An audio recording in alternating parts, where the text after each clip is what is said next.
Hello and welcome to the Ice Guys. This is the show that takes you into the world of the National Hockey League. Every game, every day, from a betting perspective. With pro sports handicappers, Ian Cameron, Alex P. Smith, and various guests from the world of hockey and sports betting. And now, here's your host, Ian Cameron.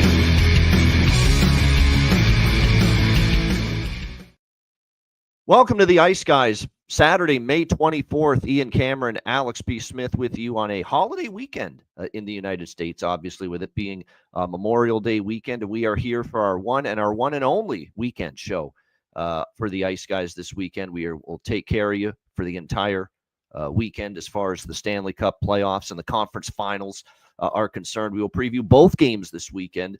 Obviously, tonight we got Game 3 in the Eastern Conference Final with the Carolina Hurricanes and Florida Panthers. And we will also get you ready and talk about Game 3 in the Western Conference Final. Edmonton Oilers hosting the Dallas Stars, a matinee affair. Make sure you remember that. We have a 3 p.m. Eastern puck drop tomorrow for Game 3 of the Western Conference Final. So we will preview both games here on this edition of the show. We will not have a Sunday edition of the Ice Guys show, but we will be back on Monday at 2 p.m. Eastern on Memorial Day for that show. We'll make it brief. We'll make it quick on Monday. Get in and get out. We know it's your holiday. You want to get back to swimming and barbecues and the fireworks and all the festivities I'm sure you got going on. So we'll definitely make it a quick show on Monday on our Memorial Day edition. And we do have some show-related breaking news to drop on you right now. This is breaking news from the Ice Guys.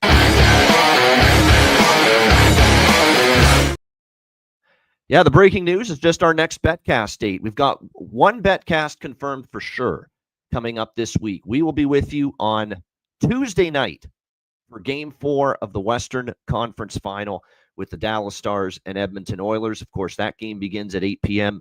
Eastern Time, and it will be a Patreon exclusive live betcast. We may add a second betcast, but it's dependent upon whether we get the Florida-Carolina series to extend beyond 4 games. So that's just really what we're waiting on right now, but we will definitely have one for you on Tuesday coming up this week. Again, that's Tuesday, May the 27th.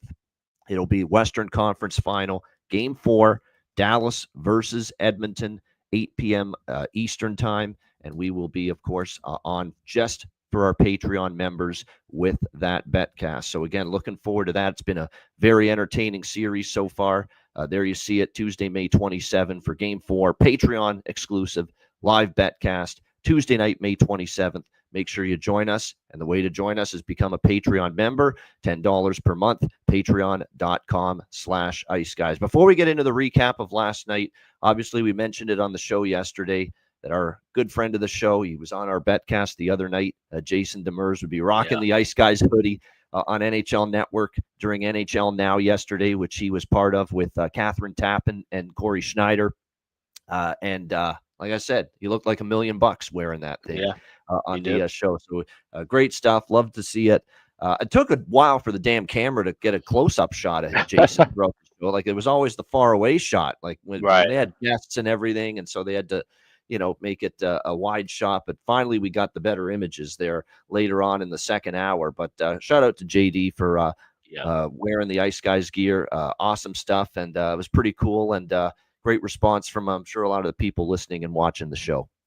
Yeah, absolutely. I was texting people before, letting them know to check out NHL Network, and then to finally see it. Like I said, we got to see him stand up and do a segment a little bit later, and then thankfully they got clipped and put on Twitter as well. So if you haven't seen it, like I said, follow us on Twitter. We retweeted everything there. But just super awesome of him to rock that for us. You can get that exact hoodie at iceguys.myspreadshop.com. We got 2 days left with 20% off, and we knocked a couple of bucks off of the price of that men's hoodie in white. So if you want to get the look that JD was rocking, you can grab that right now and save over at iceguys.myspreadshop.com.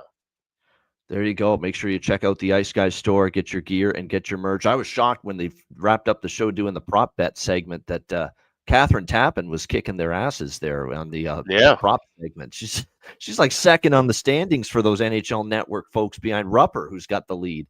I think So she hit something like 23-1 though on one of the yeah, episodes, and that's how she yeah, jumped in the lead. But yeah, JD's got to pick up. JD's gonna have to start listening to us a little bit more so he can get I back in know. that race.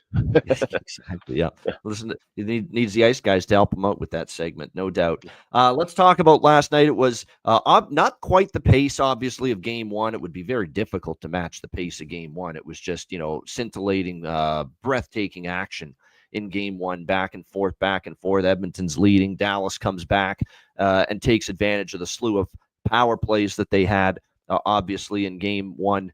To come back and win in the third period. Last night, the pace slowed down a bit, but it was still a very entertaining game for the most part. You look at it, and obviously the Edmonton Oilers, you knew they would come out strong, and they did that. I think what set the tone for the night, and what started to get me thinking that it was going to be maybe Edmonton's night, was the fact that early in that game, they took that penalty. They actually got the first penalty, Edmonton. And here we go. Dallas, an early power play, and it couldn't have been a better penalty kill performance on that first Stars power play for the Oilers. And I think that really galvanized them, that really got them settled into the game. And then once that game continued to go on, they got their first power play about a few minutes later. And of course, they make good on it as Ryan Nugent, no chance for Jake Ottinger, as it was a double deflection. I think it hit something on the way, and then the puck just deflected right to Nugent Hopkins at the side of the net, and he had an easy tap in to give the Oilers a 1-0 lead. And it would stay 1-0 for quite some time through the rest of the first and into the second period. And all this time, Edmonton at 5-on-5 was been in complete control of the game at 5-on-5. And to be honest with you, it was kind of reminiscent of game one for the most part, where at even strength, you can't deny it. The Oilers have been better than the Stars so far through 2 games of this series at even strength. And they've just done a great. They haven't given Dallas a ton. And when they did have those great chances, Skinner, and that's why we got the shirt today, as you can see, had to rock the Skinner shirt today after a performance like that.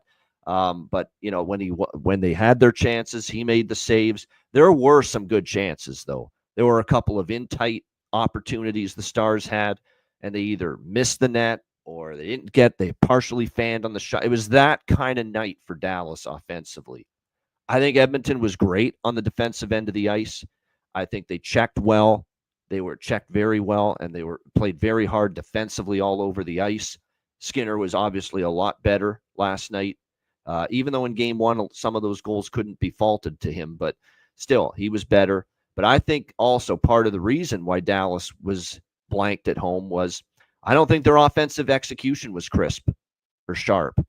There were times where they fanned on shots, clear opportunities where they missed the net. There was one in the second or third period when they were, I think it was the third, when they were down 3-0 by that time. Mason Marchment's all alone in the slot, all alone. Like there's no one around him, and he doesn't even hit the net. It was that kind of night really for the Dallas Stars in terms of their offensive game. Wyatt Johnston in an opportunity when he had, it was a short-handed breakaway when the Oilers had a power play. And if he scores there, it's 3-1, and maybe there's a little glimmer of hope at that time for Dallas. And I think he didn't even get all of the shot. He partially fanned on it, didn't get all of it. I think Skinner made a save, but it was an easy save because Wyatt Johnston really didn't get much stick on puck on that opportunity. So, like I said, it was just, that kind of night for Dallas. Where they just were not crisp and clean with their execution offensively. And when they did have the chances and they did get a great opportunity and a clean shot, it was either Edmonton blocking a shot or Skinner making the save. It was that kind of night for them for sure.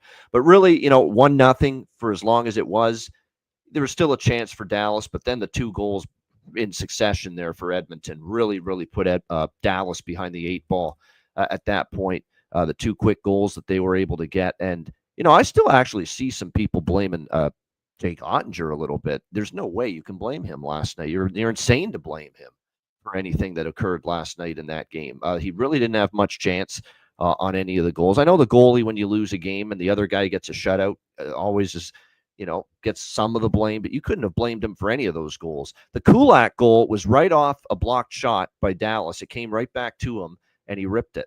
It was very difficult for Ottinger to react to that. And then the third goal was a deflection by Connor Brown. It's a terrific redirection, terrific deflection. He couldn't have done anything about that. So 3-0. We all know, of course, what happened in the third period. It's kind of the incident that stole the headlines away from Edmonton tying the series and Edmonton getting the shutout for Skinner and tying it up 1-1. And obviously that's what happened with Darnell Nurse and Rope Hintz. And yes, it was a slash. It was a vicious slash. It was a hard slash. People are Edmonton fans especially saying, he didn't even hit him that hard, and he was diving trying to draw a penalty. No, that's not the case. And because we are talking about a guy in Rope Hintz that has a known history of lower body injuries and especially leg/foot injuries. He's had history with some of this stuff. And so, yeah, it looks like, okay, he's just, hitting him with the stick in the foot. And you would think the foot's protected by the skate and you've got protection there.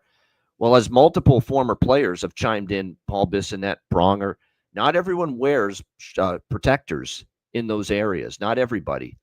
And Pronger had a great post about it. And Pronger's been on television this week doing some studio work for Hockey Night in Canada, and he's done a really nice job. And I think ESPN had him for one night. Yep, a couple nights.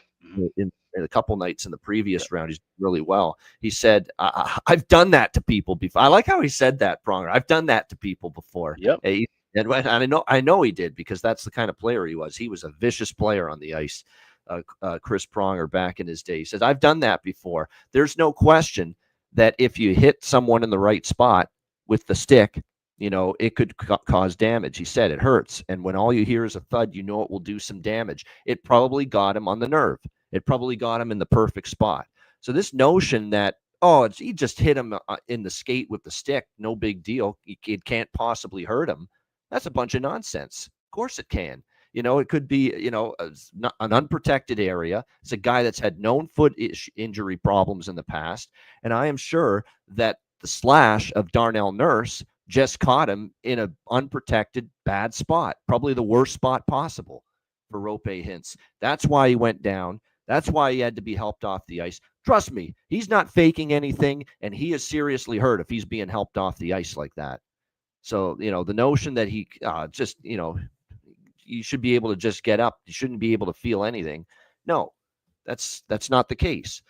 So obviously he's gone. Stars fans are upset, rightfully so. That's your top line center. You don't want to see him get injured. He's a big, important player at both ends of the ice. And of course they called it a 5-minute major initially, but I knew right away they're probably going to reduce that to 2. It's just my guess. And sure enough, they did. Now, I said at the time, okay, 2 minutes. I can kind of see it. But then what I did not realize at the moment, and there's so many rules in the NHL, you're not going to always remember the intimate details of each and every single rule in the NHL rule book.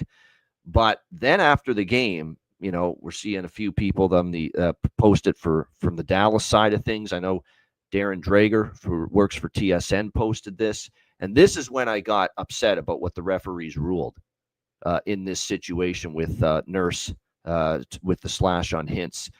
The rule for a slash says a major penalty at the discretion of the referee based on the severity of the contact shall be imposed on a player who slashes an opponent. We can all agree that was a slash, right? 100%. 100% it was a slash. Doesn't matter where. As soon as you see someone, slam the stick against any part of the body. Doesn't matter if it's chest, back, leg, wrist, hand, foot, doesn't matter. A slash is a slash, and that was clearly a slash by Darnell Nurse last night. So that definitely was a slash, and that 61.3 in the rule book says slash an opponent. When an injury occurs during that slash, a major penalty must be assessed under this rule. Not could be, not might be, must be. The rule is it must be a major penalty for a slash to a player when that player is injured. And clearly, Rope Hintz was injured because he's being helped off the ice. And right there, it should have been a major penalty. Now, if you say I don't see why, based on the result of the slash, it should be a major. That does not matter. What matters is you have an NHL rule book, a rule book where everything that is determined on the ice is supposed to be made based on that rule book. You are supposed to abide by it, adhere to it, and whether you agree with the rule, that's if you disagree with the rule, that's a different thing. But the rule in the rule book says that any slash that injures a player should be a 5-minute major penalty. And now after reading that, I'm aghast. I am befuddled. It's mind-boggling to me that was reduced to 2 minutes after seeing that. And now if I'm a Stars fan, I get why you're upset. And rules are rules. Exactly. Why have a fucking NHL rule book if you're not going to abide and adhere to the rules in the rule book? It's just a waste of time. It's a waste of paper. It's a waste of putting a PDF document on the NHL website with the rule book on it. You're wasting everybody's time if you are not going to abide by that. So you could say, well, I've seen worse slashes too. It's not about how bad the slash was or how soft the slash was. It's not about, obviously, the situation with how that it hit the foot. It wasn't a slash to the head or, the neck or the chest or anything like that. It was still a slash. It hurt Rope Hintz. He had to leave the game. And the rule book says that any slash that injures a player should be assessed a major penalty. And in this case, it wasn't. And it's in your rule book. Explain that. Hard to explain that. Why have a rule book if we're not abiding to it? So I get why the Stars fans are upset. Now, obviously, look, you're going to have to play better going into Edmonton at 5-on-5. That's a concern to me. It's also concerning now that this is, a shutout and 3 straight losses in the playoffs now for Dallas. Each of their last 3 losses in the playoffs have been shutout losses. Where has their offense gone at times? And that's now 4 times they've been shut out in the playoffs. That's got to change. And their 5-on-5 play has to get better because they are not going to be able to win this series exclusively scoring on the power play. And we saw that last night because Edmonton penalty kill turned it up big time. So obviously they were the second best team last night. Edmonton was the superior team, clearly deserving of the win. But if I'm Dallas, I get why you're upset about the Rope Hintz situation and how that was not a 5-minute major, when in the league's own rule book, it says that any slash that injures a player should be a 5-minute major. Why was it not in this instance? Hard to believe it. And the referees should be held accountable for this. Everybody, referees, the video that they were talking to, in Toronto, to make this decision to reduce it from 5 to 2, they should be held accountable for this too. It's in your league's own rule book that it should have been a 5-minute major penalty because it caused an injury. How do you not adhere to it? How do you not uphold the rules that are stated in your own rule book? How does that miss happen? You either don't know the rule book enough. Maybe we need these people studying it more in the off season. Maybe that's it. Referees don't really know every little nuance and detail of the rule book, or neither do the replay people. So, like I said, it was a bad look. It's a really bad look when you've got that in the rule book, and it's circulating all over social media now after that incident last night, and the NHL just blatantly does not adhere to it. So bad night. And look, I think there's no, and here's the thing, Stephen, great point by Steven Jackson. They're not NFL refs yet. The NFL has got real issues. That's about the worst officiated sport, I think, going right now. The NFL. It's beyond bad. Like some of the roughing the passer penalties in the NFL, they're a joke. They're a complete and utter friggin' joke. Some of these roughing the passer penalties. I think that sport is horrifically officiated. But there are signs that the NHL is becoming more like the NFL as far as bad calls, bad misses, certain referees not having a clue what the rule book is. And we saw that last night. It's an issue. And it's something they're going to have to deal with, no doubt. But obviously going into Game 3, the status of Hintz, we'll have to wait and see. It would be a big loss because of how important, he is. There's pass interference is pretty bad too, how they miss some of those in the NFL. But like I said, that was not a good night for officiating in the NHL when It's clearly in a rule book that this is supposed to happen when a certain incident happens or a certain infraction or a result of it happens, and you don't abide by it. Just makes you look rinky dink, makes you look Mickey Mouse. When you have a rule book there that states clearly in black and white, and you're not abiding by it, it just makes you look bad. It makes you look bad as a league, and that's the shame of it all. Alex, your thoughts on Game 2 last night in Edmonton tying the series?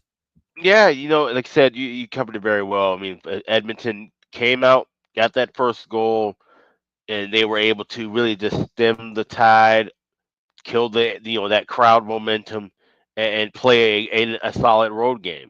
And the hints hit, like I said, that slash that definitely had a lot to do with just kind of taking, just like I said, just that whole atmosphere just kind of changed. Having him out and just and seeing him too, not being able to even put weight on his foot once he got off the bench. That was just, that just sent shockwaves, you could tell, through that team and through that building. And that kind of put the seal on that game really for Edmonton. Dallas didn't have much punch late, even though there was a couple of good looks and chances, but it still wasn't the Dallas offensive punch you're used to seeing down a goal, down a couple of goals. So that's the thing. The loss of a player not only does it obviously change your lineup, but it can change your psyche mentally too. No bigger than Tampa. We saw in Tampa, Florida. Toronto, Florida, with Anthony Solars. So you have to overcome that if you're Dallas. Yes, you're going to be short Rupa Hintz, but you've been short many players throughout this year. You started the playoffs without Heiskanen, without Robertson. So you've been able to navigate these waters missing a key piece. Everybody's just going to have to step up and play a little bit harder. He said the fact that you're going on the road, we talk about this during the regular season sometimes, and I think it looms larger in the regular season, but it still doesn't mean that that's something relevant in the postseason. Getting away from home after you've had now 3 games, at home, getting on the road, maybe that clears your mind and keeps you focused on the narrow. I think that might be a plus. The fact that you're going on the road, playing an earlier start time for Dallas, it's now kind of ramp up your head. Hey, we can get over what happened in game 2 a little bit quicker. We don't have to wait till the night. We're gonna be ready to roll, and it's gonna be a business trip these next couple of games. That's the mindset you have to have. Yes, you got screwed on the call. Yes, you're down a player, but you have to bypass that. This is the time of year where your mental toughness has to be 100 out of 100, and you have to bypass through things that navigate tough things that would navigate you, that would drag you down during the regular season. You have to push through it now. So that's my message for Dallas. But with Edmonton, they have to kind of copy paste what they did in game 2 to game 3. Dictate the pace of play early, keep puck possession on their side, and be physical. Now you don't want to see dirty hits like what we saw with Nurse again. And I'm sure Dallas is going to come back twofold, if not threefold, at number 25 during that game. It's probably going to be real chippy. The one thing Matt told us, early. Matt Robinson, our guy, is that he was disappointed there was not an emotional response to it immediately after in the third period of last night's game. That they just felt like they kind of didn't do enough to kind of address it. Yes and no. Yeah, I always want to see an immediate response too, but it's the playoffs, and you want to be measured, and you don't want to have somebody do something real stupid like we saw Jamie Benn do a couple years ago, and then he gets a 5 in a game or gets suspended 1 or 2 games. You know what I'm saying? You want to be measured with your response back, and getting on the road, doing it at home, you have a chance now to be measured with your response, and it doesn't have to be deliberate. That's it. Just like we saw Darnell Nurse completely hide a dirty hit. These guys know how to hide dirty hits too. So it's gonna be interesting. The off puck play, and I was telling people this when watching Florida Carolina in that blowout, and I was saying, watch the play off the puck. Watch the play off the puck, and that's when you'll start seeing the physicality ramp up. No, you're not going to see just a bunch of scrums after every whistle and guys dropping the gloves, but you're going to see those hits off the play. As soon as a pass is being made, you're seeing guys finish those checks. You're seeing guys hitting a little harder, sticking the arm, sticking the elbow, sticking the leg out a little bit more than usual in the corners. Watch for that early. And then we'll get that'll be part of watching the pace and tempo of that game too, as far as totals are concerned. Looking at first period over, because I do like overs. I like first period and full game, but I'll be measuring that and looking for that live, and that's one of those things I look for, seeing what's happening off the puck. If you're seeing a lot more physicality and where the refs are going to have to get involved and make a call, maybe make a call each way, that's something to keep an eye on when we're talking about live betting. Yeah, no question. It's definitely, and we kind of think that's going to be, it's definitely going to be one of these situations where we do expect it could be a little bit sloppy tomorrow. We're going to get to that when we preview Game 3 for Edmonton and Dallas in just a bit. But yeah, as far as Dallas is concerned, Jason Robertson was better last night. I actually noticed him more last night than in Game 1, no question. But just snake bit right now. Offensively. And I don't want to totally chalk it up to, he's playing at less than 100%. There's a lot of people playing at less than 100% right now. But at some point, you need a little bit of offense from Jamie Benn, about as docile as you'll ever see Jamie Benn in a hockey game last night. Yeah. I mean, just very, very indistinguishable last night for the Dallas Stars there. I will say this, and this might also be the reason why the Oilers are being real careful with Ekholm returning as well. It's one thing to be playing through the playoffs with an injury, but you still have the rhythms in your rotation. To get out of the lineup and be out of lineup and then have to come back in, I think that's where Robo's kind of struggling a little bit. That he needs to still kind of just get his rhythm back, and that's hard for him to do if he was out and he came back, like I said, less than 100%. That's going to make it even more difficult for him to get his rhythm back. So I think it's more of that so much than just the injury itself. Yeah, I would agree, definitely. So, like I said, for Dallas. Look, you certainly feel different after last night than you were going into Game 2, because you're going into Game 2, you're up 1-0. You didn't play your best in Game 1. You really capitalized on the Edmonton lack of discipline and all the power plays you were given in the third. To overcome the deficit, but you felt like you could play a better game and have a real good chance to take. But why did I like? First of all, Edmonton's been a response team all year and in the playoffs last year. They've been a team that's responded to a bad game and a blown lead and a collapse. That's partially why I liked Edmonton last night. Second reason I liked Edmonton last night and used it as best bet is because Dallas has no history of going up 2-0 in a series. None. Zero. 3 years in a row where they've gotten to the Western Conference Final. Do you know how many times in a series they've had a 2-0 lead? This many times? None. They've just never been. They've never been able to do it. Get up 2-0 on someone. Even in 2020, when they went to the Western Conference Final, won the conference final. That was the last year they had a 2-0 lead, but that happened in an earlier round. Yeah, it's been a long time. There's no question. So we don't know this exact. We have no update on Hintz other than it's day to day. The MRI. An MRI coming up, and that's going to prove it didn't look good initially. Like, it does feel like it's going to be time missed, and it's just a question of how much time will he miss, Rope Hintz. But again, we won't know that for sure right away. And then there's also the prospects of Ekholm. As far as he might be back for Game 3 for the Edmonton Oilers. So, like I said, it's definitely a situation where, you lose Hintz maybe if you're Dallas for possibly Game 3 and beyond. And Edmonton might have a fully healthy blue line again if Ekholm's back. But, they're not going to rush it. They're not going to rush it with him because it's a serious injury. He's an older player now, too. Matthias Ekholm. You have to keep that. And now with this series getting more and more physical, that's the last thing you want is to rush him back if he's not ready, and all of a sudden he gets clipped and now he's out, and maybe out longer term than just this series or the rest of this year.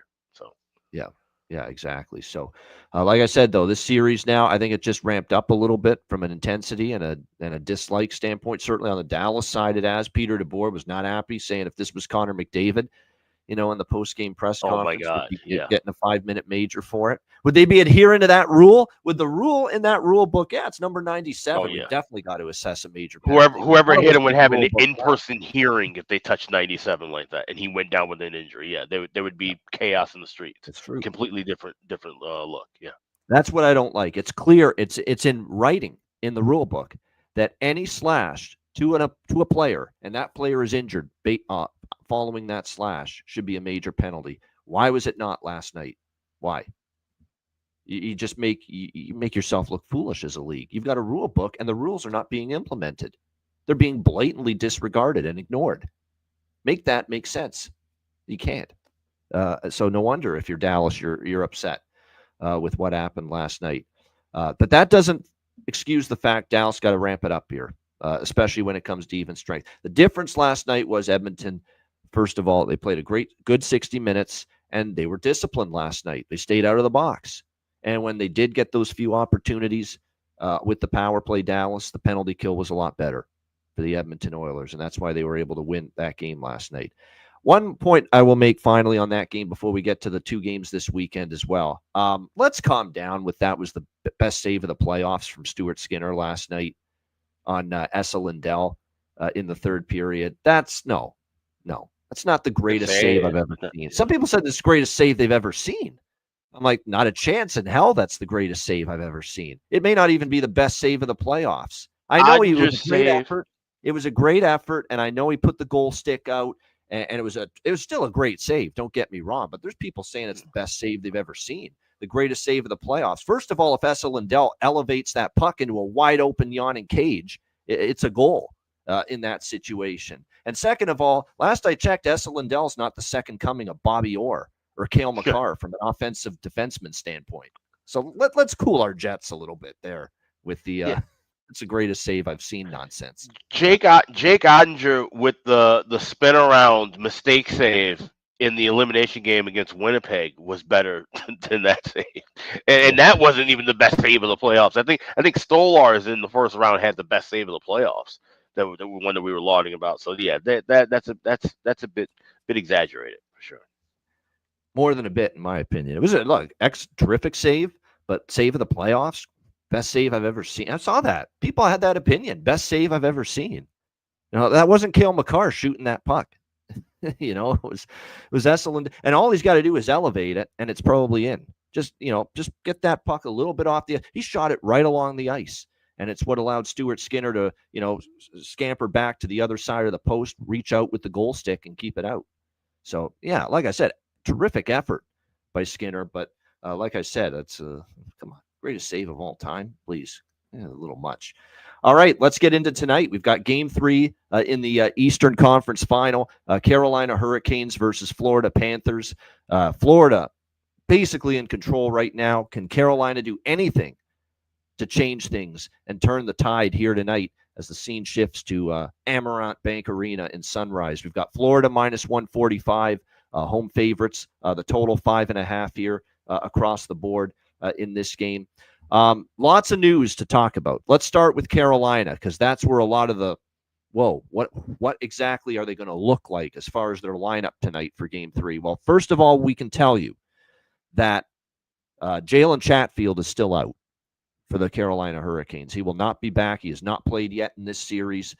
So he is still out of the lineup on the blue line for the Hurricanes. Sean Walker, he left the game on Thursday night in Game 2. He only played 9 minutes, 52 seconds, got injured in Game 2 of that game. And there was talk, though, that, he'd probably be able to,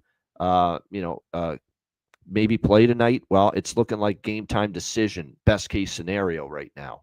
For Sean Walker. So we don't know if Sean Walker's in or not, but if he doesn't play, that's two of your starting, two of your top 6 defensemen out for Game 3 here tonight in a game that, I thought you had to win Game 2, to really have your best chance to win the series. This is absolutely the point of no return. You lose Game 3 tonight, you're absolutely cooked because there's no chance you're coming back 4 straight against the defending champs and a team that's ended up, being in the Cup final now 2 years in a row, trying to make it 3.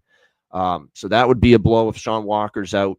What boggles my mind is that, let's say Walker's good to go, and he still might play, and I have a feeling he will, because if he was really feeling really in a bad way with the injury he suffered in Game 2, I think he would have been ruled out already. I get the feeling he's going to end up I think he's going to end up playing Sean Walker. So Chatfield remains out. But what's shocking to me is that, and look, Rod's a really good coach. We know that. He's done his model of consistency here with the Hurricanes year in and year out. They're always in the playoffs. They usually win a round or two. This has been their stumbling block, the Eastern Conference Final, which is now, a 14-game losing streak for the franchise in the conference final. But this is, to me, ridiculous that Scott Morrow is still on this D and in this lineup. That Scott Morrow is still in the lineup. This guy is clearly, from what I've seen in 2 games, he has clearly struggled on the blue line for the Carolina Hurricanes. And you've got this young Russian who you brought over here from the KHL so that maybe he could make an impact. You got him into the series against Washington in the second round. And to be honest, he didn't look like the moment was too big for him. He was throwing his weight around. He was physical. I thought he shot the puck with some great velocity, and he made some things like some of his shots from the point, from what I saw when Alexander Nikishin played against Washington, they were dangerous. And so I thought, wow, this kid's showing me that he's probably going to be a good player for them. And it's not so much that you don't trust him or you're worried that he's just such a young player that he's going to falter. It's that he's, by default, he can't be any worse than what we've seen out of Scott Morrow. Has looked lost at times defensively. Game 1 was abysmal for him. And to be honest, Game 2 wasn't that much better. And yet Rod Brindamore's keeping him in the rotation and on the blue line tonight in Game 3 over Alexander Nikishin. Now, Nikishin probably will play if Sean Walker doesn't play, but that's what it looks like it's going to take to get Nikishin back in, is also Sean Walker being unavailable. So I just don't like it. From what I've seen, Morrow doesn't look adept to be ready for Stanley Cup playoff duty right now on the blue line. He's really had a tough 2 games, but it looks like Rod Brindamore is going to keep it the way it is. And probably the only way we see Nikishin in the lineup is if Sean Walker's also a no-go tonight for the Hurricanes. So that's the blue line situation. Up front, it looks like Kotkaniemi's back in, and now Roslovic is going to be the healthy scratch. And look, Roslovic's had a tough series, and he's really had a quiet playoffs overall for the Hurricanes. Kotkaniemi was the healthy scratch in Game 2. Rod Brindamore hoping that a game sitting out, it gives him maybe a little bit of a jolt here. He's back with Stankoven and Hall on the second line. Svechnikov, Aho, Jarvis, and really the other line status quo, Jankowski, Blake, and Robinson, the fourth line. But the biggest news of all is that Frederik Andersen has finally been sat down for Game 3 tonight by Rod Brindamore. Pyotr Kochetkov will get a playoff start, something that Alex B. Smith and I have been clamoring for years, for Pyotr Kochetkov to be given the net, given the opportunity. And what's ironic about this decision by Rod Brindamore is that last year there were times when you can say, you know what, Freddie Andersen, you suck, not good enough. You got to make those saves. I actually think he's played a hell of a playoffs, and it's very difficult to fault him for anything in Game 2 that went in. Even the first goal. Remember on the betcast, Alex, I said the first goal, it's a horrible goal by Forsling that he gave up. No, off a stick. Forsling shot it. It hit a stick and then deflected in. So even that goal, I can't really blame Andersen for. He really hasn't been the issue, and he hasn't been the issue. Goaltending's not the reason you're getting your ass handed to you in this series. If you're the Carolina Hurricanes, you can't get a fucking shot through to Bobrovsky. And when you do, he's clearly making the save. And there's very little second and third chance. They're clear in the front of the net. There's no rebounds. There's no second, third waves, when the puck is lying there in the blue paint. That's a problem. Meanwhile, that's how Florida's scoring. They're getting those second and third chances and those rebound opportunities. There's no question. And that's a good point by Jonathan. Body language from Freddie, feeling that maybe my confidence is not where it needs to be, even though a lot of the goals he couldn't have done anything about. But when you see the puck go in, you do lose confidence, whether it's your fault or not. And you're right, his body language sucked. After the second and the third goal, I saw that same thing too. Freddie Andersen looking to the bench. Is he going to get pulled? That's not the body language you need. You need to be mentally strong. You got to just dial in and get ready for the next shot, get ready for the next shift. So maybe Rod saw that too in Game 3 and said, you know what, maybe he's not in the right frame of mind now. Whether his fault or not, the goals are going in, and maybe it's, diminishing his confidence a little bit. So that could be part of the rationale behind making this switch right now and going to Pyotr Kochetkov in net here for Game 3, which is an absolute must here for Carolina. So that's the big news, is that on D, it looks like Chatfield's still out. Morrow is still going to be in somehow. And now Kochetkov will be in net for Carolina. For Florida, the big news is Sam Reinhart. We know he took that hit from Aho. Florida was not happy about it, and it wasn't the greatest hit. I don't want to say it was the worst, dirtiest hit I've ever seen, but it was sketchy. It was a little bit sketchy from Sebastian Aho with hitting Reinhart the way he did in Game 2. And now, as a result, Reinhart's out day to day. He will not play tonight. And I know there's going to be people saying, well, that's a huge, and it is a huge loss. But man, if there's ever a team built to survive it, it's the Florida Panthers. And look who they're going to have playing tonight on that top line. Jesper Boquist, who is a guy that has clearly had success playing with Barkov on the top line. Let's not forget, he got a goal and an assist for the Florida Panthers in Game 5 against the Toronto Maple Leafs in that 6-1 win. And he played on the top line that night for the Panthers. So obviously they're going to miss Reinhart. You'd be crazy to say they will not miss him. They obviously will. He's one of the best goal scorers in the NHL the last 2 years. But Jesper Boquist's capable. That's all I'm saying. He's very capable. For 1 or 2 games, at least, filling in with Barkov and Evan Rodriguez on the top line, Jesper Boquist is very capable. And the goal he scored against Toronto, he went to the net. And that's exactly the play you want, the type of play that Florida is known for. Attacking the net, crashing the crease, getting to the blue paint, and scoring goals in and around, in tight around the goalie. So I think it's a good fit. It worked in the Toronto series. Boquist up on that top line. Paul Maurice put Verhaeghe, Bennett, and Tkachuk back together, and they were magical together in Game 2. That line dominated Carolina. So you got to give Maurice is hitting all the right buttons, just like Knobloch is on the other side for Edmonton in the other conference. Just outstanding job. And Verhaeghe, he puts Verhaeghe, Bennett, and Tkachuk back together in Game 2, and look what they did. They were just dominant. You're right. It's like everything he's touching in terms of adjustments and lineup changes, Paul Maurice, it's turning to gold right now. Just incredible stuff. And we know E2 Kuhlman, Lusterinen, Anton Lundell, Brad Marchand have been a great line. AJ Greer, Tomas Nosek, and Jonah Gadjevich have been a great line. Like, where is the bad line? Where is the line for Florida right now where you say, we really need more from that group? They don't have one right now. They don't. And then the blue line, like I've said, every blue liner that's suited up in the playoffs for the Florida Panthers, including Balinskis, the guy that's a healthy scratch right now, they've all scored a goal, at least one goal. Forsling, Ekblad, Mikkola, Jones, Schmidt, and Kulikov. They've all scored at least one goal from the blue line. So, like I said, Carolina's going to have to prove to me that they can get back into the series before I'm ready to trust them to do that. That being said, I'm going to keep this very small because I got burned by this in Game 2, trusting them. But if there's ever going to be a moment here for Carolina, it's got to be early again. So I will sprinkle on them to get a first period goal. Small bet. The bigger bet for me is Florida team total. I'm just going to go back to the well. 2.5's a little bit pricey at most books. We're talking minus 160 or more for the Panthers team total at most books right now. So I don't want to take the 2.5. It's just a little bit too expensive as far as the juice you have to lay with that.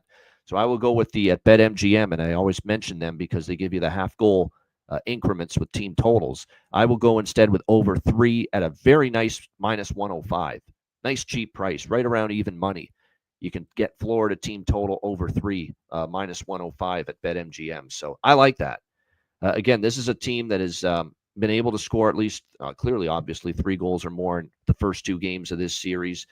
Their offense is heating up. Yeah, they got blanked by Toronto in Game 6 of the the second round, I should say. But really, other than that, you look at Florida's offensive capabilities: 6, 5, and 5 in 4 of their last 5 playoff games. Outside of that Game 6 shutout loss to the Toronto Maple Leafs, when the Leafs shocked everybody after that Game 5 debacle and played, one of the best games they've played all season to force a Game 7. Other than that, this team has been scoring 5 and 6 like it's a routine thing for them. So, yeah, Florida team total over 3 is what I like the most here, and I will sprinkle on Carolina goal in the first period. Because, like I said, if they fall behind again, it's curtains.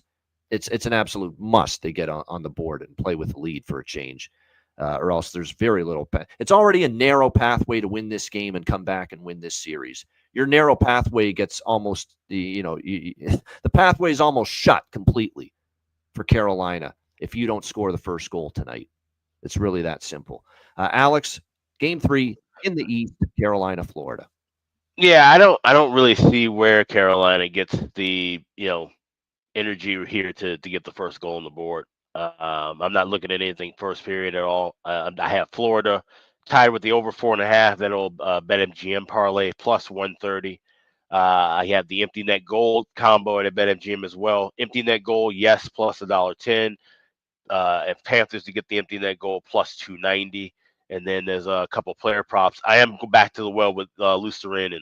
I think now with seeing, like I said, having Reinhardt out of the lineup, everybody's going to have to just chip in even that much harder. Even with Boquist being filling that particular spot, I just still think we're going to see those second, third line guys really ramp their game up a step more, just knowing one of their top guys are out. So Ryan definitely back to the well. Another guy that I'll talk about a little bit later.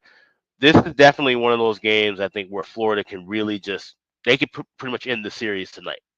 If you come out, you blitz them, you get a 3-0 lead, 4-0 lead early, and like I said, at this point, the goaltending doesn't make a difference. Especially if you can get the Kochetkov and break him mentally. Now you got two goalies that you can't trust, and you're in a world of trouble. I think Florida has that chance to do that.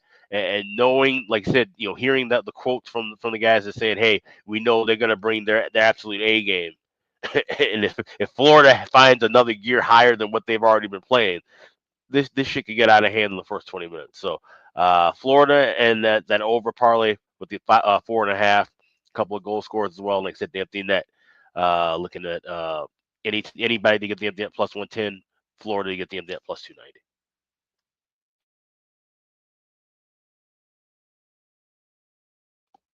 You muted. There we go. If you're looking for a glimmer of hope, if you're a Carolina fan, I'll give you one. We know Kochetkov is in net tonight. Rod Brindamore making the change from Freddie Anderson to Pyotr Kochetkov. Pyotr Kochetkov started one game this season against the Florida Panthers, and it was in Florida right here at Amerant Bank Arena. Carolina won that game 3-1, and he made 25 saves on 26 shots. He played really well. That's what you're clinging to right now. That's your glimmer of hope that you're clinging to right now. But again, a regular season game on, what was it, February or November the 29th. It wasn't even late in the season. It was early in the season, November 29th. That's a long time ago. And it looks like Florida's kind of transformed themselves into playoff mode and kicking ass mode, which we saw obviously a lot during their run to the Stanley Cup last year. And then you look at the quote here from Sam Bennett about Game 3 tonight, and it kind of tells me that Florida's mindset is of the killer instinct mentality. Go for the kill, go for the jugular. This is what this sounds like from Sam Bennett. He said this earlier this morning. We know they're going to play desperate. This is a big game where you've got to put it all on the line. We know what it feels like. We're definitely prepared. So he's talking desperation like they're the team down 2-0, Florida. And like I say, it's going to take, you know what it's going to take? It's going to take Carolina to get some puck luck, some bounces. And yeah, they haven't had much puck luck and bounces. Get something to hit a Florida player in front and bounce in. They're going to need something like that. And they're going to need Kochetkov to play one hell of a game tonight. That's what it's going to take if they are indeed going to win this game and make this a series. As far as props go, and by the way, every line is doing damage for Florida right now. Every line, all four. It's time to see something from Carolina. If they're going to even make this a series, it's time we see something from Martin, Stahl, and Carrier, Robinson, Jankowski. Guys like that have to step up. They do. Stankoven and Hall have been quiet. The only line that's really gotten anything, I've noticed Aho, I've noticed Jarvis. I think Svechnikov has cooled off a little bit too after a good first two rounds. There's too many, to use the Austin Matthews phrase, passengers right now for the Carolina Hurricanes. And that is absolutely going to have to change here tonight. As far as props go, for Florida, most of the props are going to be Florida because it's hard to have a boatload of confidence in the Hurricanes doing a lot of offensive contributions here. But I think if I were to go with someone for Florida here, for Carolina, I would stick still with maybe a Jordan Martin. Maybe a Svechnikov can get going because he was good earlier in the playoffs. Aho did, get their one of their goals, obviously, in Game 1 of the series. But like I said, it's difficult to invest in Carolina props here because they're not getting any depth contributions right now. At this point in time. But for Florida, you can go in a bunch of different directions. Evan Rodriguez is now 3 straight games with a point, and it's plus money. I mean, you just got to keep rocking with it. And he's on the top line. You could even, for better bang for your buck, you could do the goal and assist split with Evan Rodriguez and see if maybe you can hit both of those. But yeah, Evan Rodriguez is once again to me a great bet, plus money just for him to get a point. Verhaeghe's gotten points in 2 straight. Bennett's gotten 2 points in 2 straight games. Ekblad and Forsling, the 2 rock and pillars, the 2 rocks on the blue line, the 2 pillars, they have 2-game point streaks, both Forsling and Ekblad. And of course, Forsling with the bargain bin special in game 2 for Alex cashing in. Definitely. And as you know, Jesper Boquist, got to bet him now that he's up on the top line for the Florida Panthers tonight, taking the spot of Sam Reinhart. So those are definitely the props that I'm interested the most here when it comes to, and anyone on the third line, quite honestly, because they're dangerous every time they're on the ice and they've had chances. Cool Mint, Lusterinen, as Alex mentioned, Anton Lundell, Brad Marchand. That line has been good. So that's why you want to spread the wealth if you're betting Florida props right now, because they're getting contributions everywhere. And now it's dangerous because obviously the top line, and Boquist has shown he can make an impact on the top line, replacing Reinhart there with Barkov and Rodriguez. The second line, Bennett, Tkachuk, and Verhaeghe, now that they've been reunited, look at what they did in game 2. The third line's dangerous. The fourth line's chipped in goals in multiple games in these playoffs. So that's just a lot to overcome if you're Carolina. You've got to start getting something from your third and your fourth line. And if you're not, you're in trouble. It's really that simple. There's no doubt. So we'll see what Carolina's got in them tonight in game 3 there. And tomorrow, Sunday, 3 p.m. Eastern, a matinee affair, 1 p.m. local start time for Edmonton at Rogers Place tomorrow. Series tied 1-1. Western Conference Final, game 3. Dallas Stars, Edmonton Oilers. Edmonton minus 150, home favorites. Note the total, 6. After it was 6.5 in game 2, we see an under, and now it's back down to 6, the total here for game 3 between the Stars and the Oilers here. So let me start with the pro-Dallas argument. And again, we don't know if Roope Hintz will play. We're going to probably know more later today, or perhaps we won't know for sure until game day tomorrow, but that's up in the air. What we do know is that Dallas is off a shutout loss, and what we do know is Dallas is 3-0 in the Stanley Cup playoffs, off a shutout loss this year. So the one positive about losing that game 3-0 and not scoring a goal is that Dallas has been very good in these spots in the playoffs, coming off a shutout defeat. And they're going to need to inspire every bit of confidence they can from that if they are indeed going to show it again here in this one. I'm just looking back, and yes, this actually last night, of course, the 4th time they've been shut out in the playoffs, but they were shut out 4-0 at Colorado. They won 6-2 at home the next game. They were shut out 4-0 at Winnipeg. They won 5-2 at home the next game. They were shut out 4-0 at Winnipeg in game 6, or game 5 rather, and of course came back home and won in overtime 2-1 to end that series and clinch it in game 6. The only thing I will say about that stat, Alex, and you'll notice this, 3-0 off a shutout loss, all those shutout losses were on the road coming home. Now they're off a home shutout loss going on the road. That has not happened yet for Dallas. And this could be trickier because you're playing a very good Edmonton team, and now you got to go on the road off a shutout loss. You're coming back home. You got your fans. You know, that always gives you energy. And sometimes, it just makes it easier to bounce back off a shutout loss when you're coming home. But now you're going to have to do it for the first time in these playoffs off a home shutout loss going on the road now. So we'll see if Dallas is able to.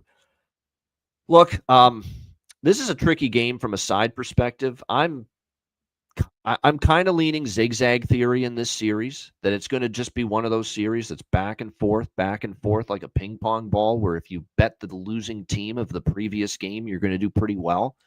And at this price, I do have some interest in taking Dallas in game 3 after cashing a ticket and best bet with Edmonton last night in game 2. But I'm concerned about the even strength proficiency or lack thereof from Dallas. Like, they have definitely been the second best team in this series at even strength. And yes, they've had some chances at even strength, but for the most part, Edmonton's been able to put the blanket on them. They've had some chances, and they've either, scuffed the shot, missed the net, hit a post, had the shot blocked, or Skinner's been there to make the save. So you look at it, and Edmonton, other than a bad third period, it's not false to say Edmonton's probably been better than Dallas in 8 of the 9 periods in this series. It was really, 5 of the 6 periods, I should say, in this series. We're really up. The third period in game 1 was really the one period which was a clear winning period for the Dallas Stars. Other than that, you could say Edmonton won period 1 and 2 in game 1, and you could probably say they won period 1, 2, and 3 last night, in game 2. So, like I said, that. Edmonton looks like they've been better for the larger part of this series so far, and that's something Dallas is going to have to overcome. And they're going to have to ramp it up because I'm concerned. Ben, he's got to give you more than last night. We talked about how, last night the Finns were held under wraps. Johnston was held under wraps.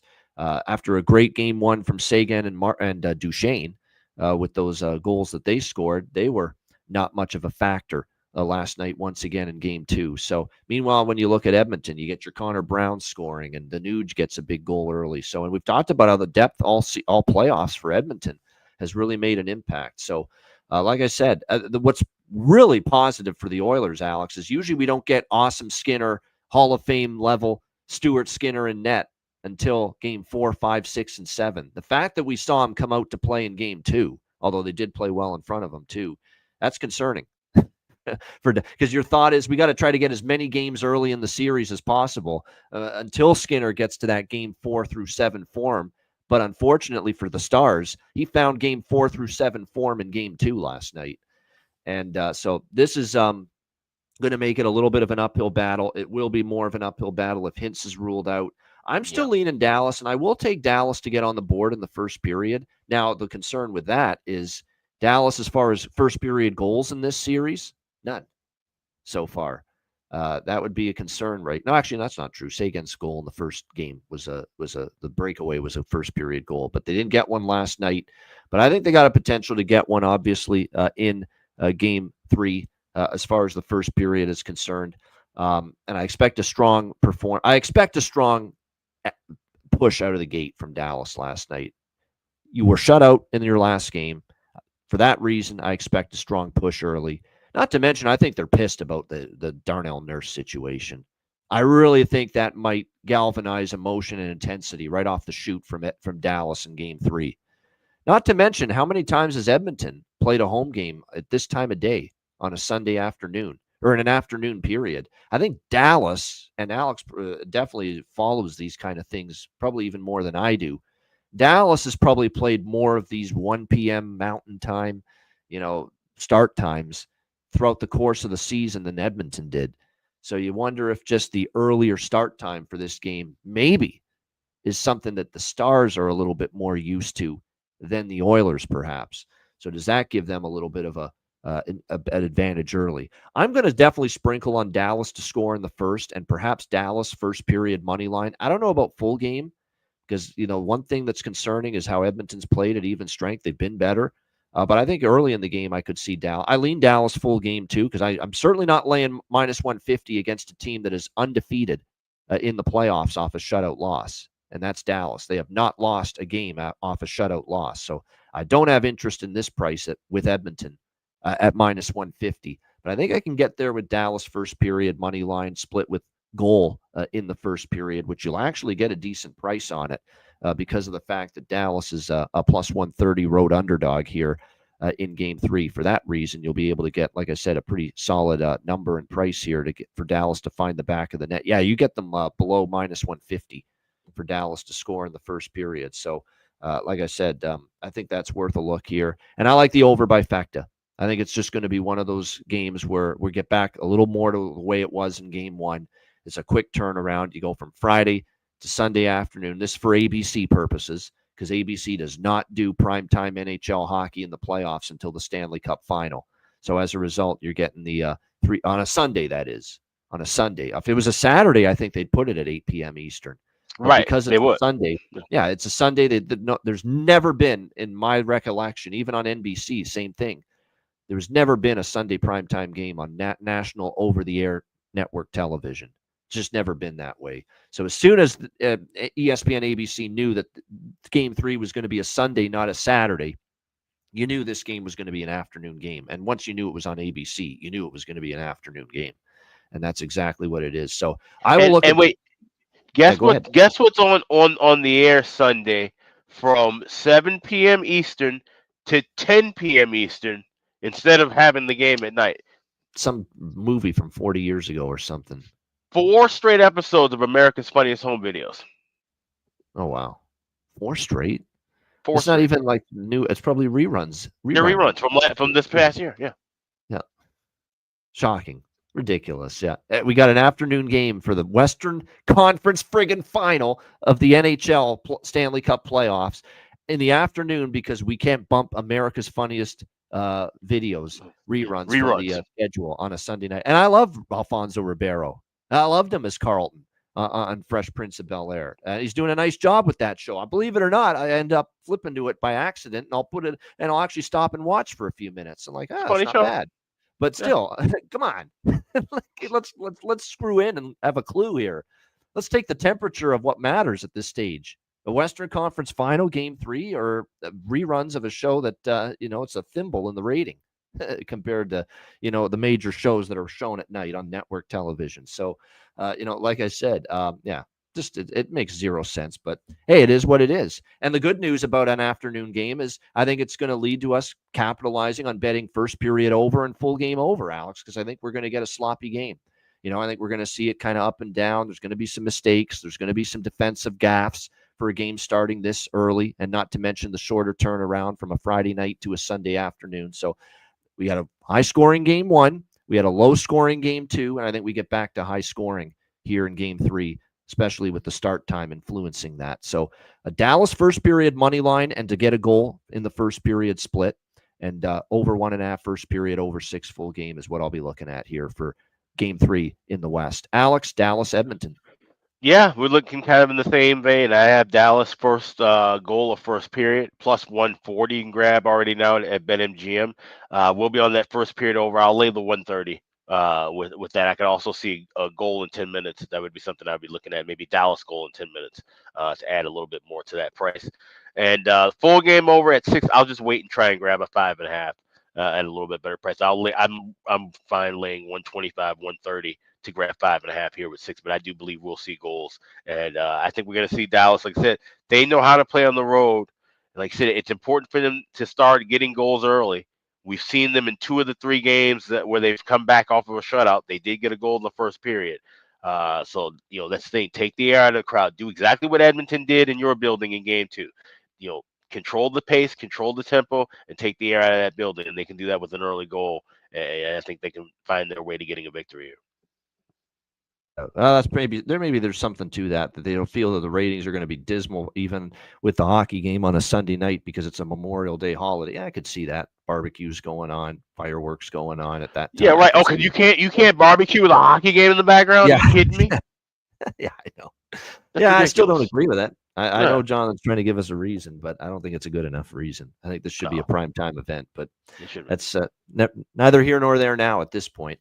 As far as props for this, it's really regurgitating a lot of the same players I've mentioned. As far as Nugent Hopkins is a must. I mean, he just keeps on at a great clip. 8 of the last 10, he's gotten a point. 2 straight games with a point for the Edmonton Oilers. I would say too for them that Perry and Brown, and I think Evander Kane too. Like I said, he was pretty quiet last night, but I think that as long as he keeps staying on that position he's in the lineup, he'll eventually get some things rolling for Edmonton right now. For Dallas, Haskin and Harley, I always target those 2 players for points, a goal, assist, or just point prop with them. I think that's worth a shot in my opinion here. It kind of feels like this could be, and remember, with the captain of the Dallas Stars, who I do think might be a little bit banged up, but if he isn't, he's got to be a little bit more impactful. He's a Western Canadian guy, from BC, and I think he probably always enjoys playing in Western Canada when he gets that opportunity. So maybe is this a game where Ben comes to, like Ben too is the captain of a team that is pissed off coming off the nurse incident with Hintz last night. If there's ever a game to maybe buy low on some Jamie Benn stock, maybe it's tomorrow afternoon there in game 3. Something to keep in mind with that. But like I said, I also think, one thing to point out too, and he was quiet, in games 1 and 2. He had the chance on a breakaway last night, didn't score on it. But he's always been a player that I find actually plays better offensively and does more damage offensively on the road, and that's Wyatt. For some reason, Wyatt Johnston's been more of a road warrior, in the 2-3 years he's been with the Dallas Stars in the playoffs. I know he got the big Game 7 goal against Colorado on the power play. But mostly he's done more of his damage offensively on the road. And this could be one of those spots where it's time to trust in Wyatt Johnston again. And he's got to be one of the guys. He's become that important to their offense. We know that with the kind of years he's put together in not only the regular season, but the playoffs for Dallas. So this could be a game and a spot to invest in some Wyatt Johnston props here for game 3 coming up on Sunday afternoon. And I'm looking forward to that one for sure. Like I've got a Ticat game, a home preseason game tonight that I'll be going to. And I don't feel that much. I don't feel bad at all that I'm missing most of, if not all of Florida, Carolina. I would feel bad if I am missing most of Edmonton, Dallas tonight. But thankfully it's Florida, Carolina tonight, not Edmonton, Dallas. I'll be keeping track on the score, of course, and everything, and I'll stream it during halftime of the Ticats game. But like I said, I'm glad that's the game that's going on. That's the series that's going on tonight when I won't be home, Florida, Carolina, as opposed to Dallas and Edmonton. All right, shout out to everyone in the chat. Hit the like button. We appreciate it very much. And like I said, this is our one weekend show, so we'll be back with you on Monday. You can enjoy your Memorial Day weekend following this show. And like I said, we've got our betcast coming up this Tuesday. One betcast for now. We will only have a second live betcast this week if we get a game 5 between Florida and Carolina. And if we do, obviously our game 5 betcast for that would be Wednesday. So that's what we're waiting on. Will we have a Tuesday and Wednesday betcast this week or just a Tuesday betcast? And I'm not ready to set it in stone that we're going to have a game 5 in Florida, Carolina. I don't think we're going to have one. I mean, man, they've got to step it up times 10. Compared to what we've seen in the first 2 games, if they are going to not get swept by the Florida Panthers. And like I said, it's definitely going to be interesting. And I don't mind what Brod's doing with the Kochetkov thing. I know it's not Anderson's fault, but it's really to try to spark something, anything.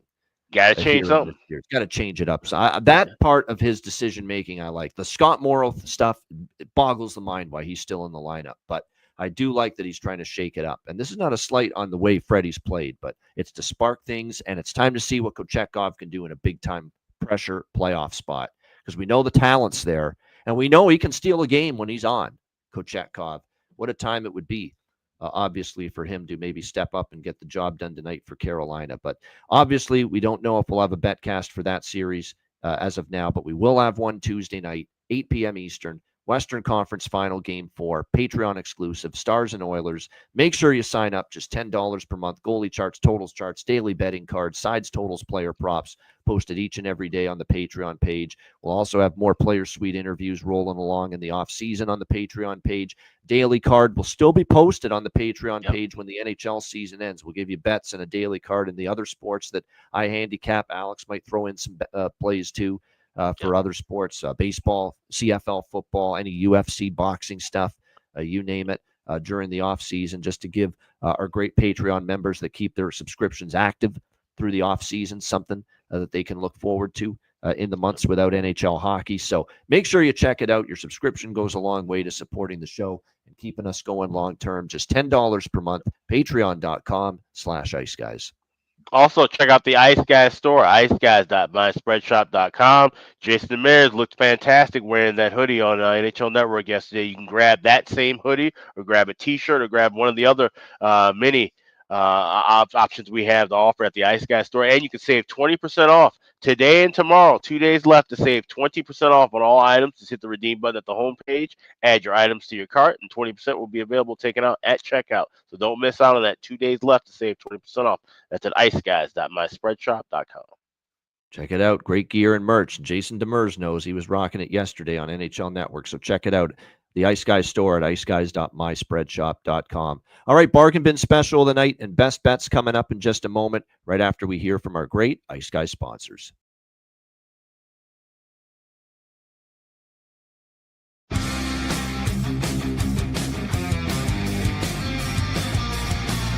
Support for the Ice Guys podcast is provided by Boston Hemp Incorporated, Tailgaters Social, and a big thank you to all that subscribe to the Ice Guys Patreon page.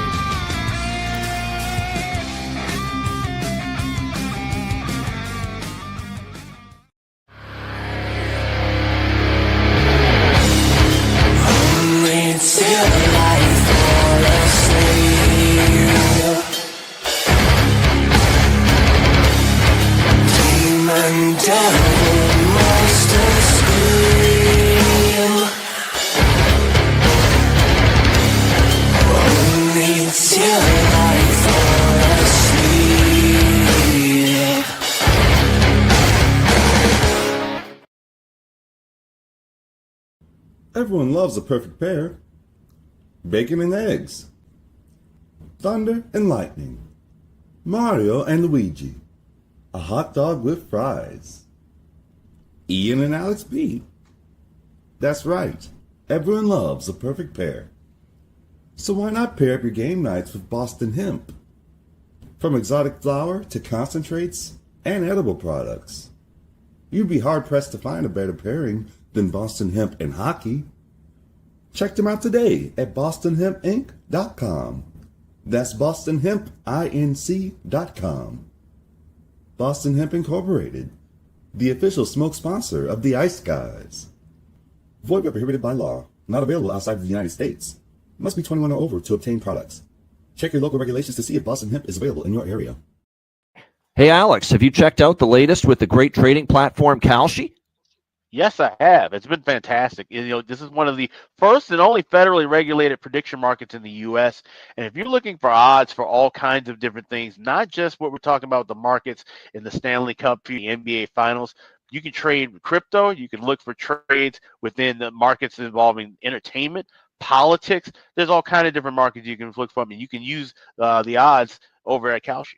Time of year to get involved with Kalshi. Certainly if you're a sports fan, Stanley Cup playoffs, NBA playoffs, baseball now underway, with all the different markets to create winning trades. Make sure you're checking out all that Kalshi has to offer.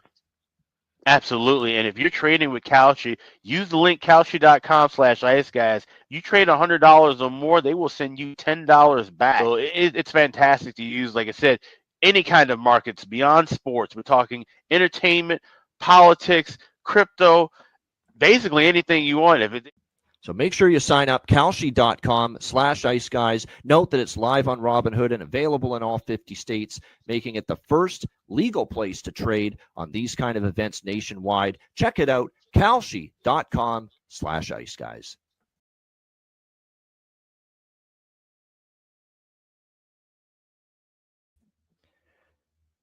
Shout out to all our great sponsors, Boston Hemp Inc., 20% off using the promo code IceGuys at bostonhempinc.com and kalshi.com/IceGuys. Check out the great trading platform, sports, and a whole lot more. Trading platform, it's an excellent site. Check it out, kalshi.com/IceGuys. All right, bargain bin special of the night. Obviously, we got two games to choose from here, both weekend games, Game 3 in the East and the West in conference final action. Alex, bargain bin special, what do you like? All right, so I'll give you one for each day. We will start with tonight, Carolina, Florida. Like I said, I think Florida continues to dominate, and I'm going to be going with Anton Lundell, anytime goal scorer. I got plus 400. That was available at BetMGM. Like Anton Lundell, I said that line with him, Luosterainen, and Marchand, they've been rocking and rolling. So I think Lundell gets on the board tonight. And then for tomorrow, Dallas and Edmonton, I'm going to look at the stars. I'm going to go down the board, and I'm going to go with, once again, Mason Marchment. I think he needs to deliver. This would be a great game for him to break out, get back on the score sheet. Plus 420, a price we love, that's available at FanDuel. So tonight we go with Anton Lundell, plus 400. Tomorrow we go with Mason Marchment, anytime goal scorer, plus 420. Those are my two bargain bin specials for the weekend. All right, good stuff. There you go. For bargain bin special tonight, Anton Lundell, Florida. Mason Marchment, Dallas, for Alex B. Smith with bargain bin special of the night. And I, as well, will go with two bargain bin specials, one from each game this weekend. For Carolina, Florida, as soon as I saw him replacing Sam Reinhart on the top line, I knew that was where I'd be going for bargain bin special of the night. Last time we saw him on the top line, we saw him score a goal against Toronto in Game 5. Jesper Boquist, plus 450, best price available at DraftKings currently. Jesper Boquist for the Florida Panthers, plus 450 in the lineup for Reinhart on the top line with Alexander Barkov and Evan Rodriguez, and I expect him to get on the score sheet and find the back of the net. So Jesper Boquist plus 450 for Florida. And then in the Dallas-Edmonton game, I kind of hinted at it earlier, it's Jamie Benn time. You need your captain tomorrow. He's a guy that's got to step things up a little bit. You're coming off an incident that didn't have anybody feeling happy or good for Dallas, with Hintz getting slashed by Nurse, and now who knows how much time Hintz might miss.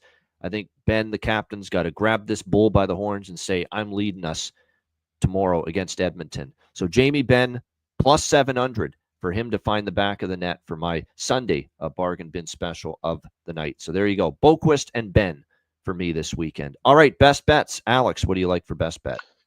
Ooh, let's see. We can go between either of the games, right? Yes. All right, so then let's go with tomorrow. Dallas to get the first goal in the first period, plus 140. It's imperative that they start out strong on the road, take the air out of the crowd, get some momentum going positive for them early in that contest. Give me the Dallas Stars to score first within the first period, plus 140. That's my weekend best bet. All right, Dallas first goal, first period. There you go, plus 140 for Alex B. Smith with his best bet. My best bet, I'm going to go to tonight, and I'm just going to keep it simple. Florida Panthers, team total, over 3, minus 105. Obviously, goals have not been a problem for the Florida Panthers. And I know Kochetkov is capable, but this is a Pyotr Kochetkov that has also had some of his biggest struggles in a very long time in net for the Carolina Hurricanes since the Four Nations break. And he's just really had a tough time finding his A game. And it's not going to get any easier finding it against a Florida team rolling on all cylinders, where if you take out Game 6 against Toronto, they have scored at least 5 goals in every other recent playoff game that they have played. So Florida, to keep the foot on the gas pedal. I read the Sam Bennett quote earlier. We know they're going to come out desperate. We've got to match that and be ready for it. We're prepared, and I think they will be. And if they are prepared and they play the way they have, they're just the better team in this series. And again, a 14-game conference final losing streak for Carolina. Florida team total over 3, minus 105 for my best bet here for this weekend edition of the Ice Guys show. Shout out to everyone in the chat. Hit the like button. We appreciate it very much. And we look forward to, a nice Sunday off with no show. Enjoy the rest of your Memorial Day weekend. And of course, we'll be back on Monday, 2 p.m. Eastern. And one final time, if you missed it, our next betcast Tuesday night, May 27th, for Western Conference Final, Game 4, Dallas-Edmonton, 8 p.m. Eastern, Patreon exclusive. Make sure you join us, patreon.com/IceGuys. Join us for that. Just $10 per month. A reminder, the Ice Guys is live 7 days a week, Monday to Friday, 2 p.m. Eastern, Saturday and Sunday, noon Eastern. If you can't watch the show live, download the Ice Guys podcast in audio form on all major podcast platforms, Google Podcasts, Apple Podcasts, Spotify, Stitcher, iHeartRadio, Amazon Music, and more. Download the Ice Guys podcast when you can't watch the show live. For Alex B. Smith, I'm Ian Cameron. Have a great weekend, and we'll see you Monday, 2 p.m. Eastern, for another edition of the Ice Guys.